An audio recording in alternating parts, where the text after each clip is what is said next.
বোতলে। তো চলো আমরা চুল্লুটা এখন দেখবো, এদিকে আসো। ঠিক আছে, তো তো ভাইটা এখন আমাকে চুল্লু দেখাবে। চুল্লু আসলে জিনিসটা হয় কি, আমার লাইফে আমি ফার্স্ট টাইম দেখছি চুল্লু। তো এই যে জিনিসটা, এই যে জলের। তো হ্যালো দর্শক বন্ধুরা, তো আমি এখন আছি হচ্ছে আদিবাসী পাড়াতে। আদিবাসী পাড়া হচ্ছে এমন একটা পাড়া, এখানে কমন জিনিস একটাই পাওয়া যায়, সেটা হচ্ছে যে চুল্লু।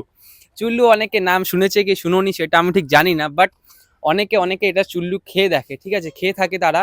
তো আজকে আমি সেই চুল্লু যেখানে বিক্রি করে আমরা সেখানে চলে এসেছি। চলে আসো এদিকে। তো হচ্ছে সে এই হচ্ছে সেই দোকানটা। দোকানটা একটু দূর থেকে ভালো করে দেখিয়ে দাও দোকানটাকে। এই হচ্ছে দোকান। তো দোকানের ভিতরে একটা ছোট্ট একটি ভাই আছে। তো ভাই তুমি কি একটু বাইরে আসবা? ঠিক আছে। তো ভাইকে দিয়ে ফার্স্ট বলছি, দোকানে কি, দোকানের মালিক কে? আমার বাবা মা ও মানে বাবা মা। তোমার বাবা মা এখন কোথায় আছে? ধান কাটতে গেছে। ধান কাটতে গেছে। তো তুমি এখন দোকানে আছো তাই তো? হ্যাঁ।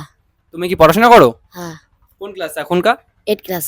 ক্লাস 8-এ ভাইটা পড়ে। এখন হচ্ছে ভাই হচ্ছে দোকানদারি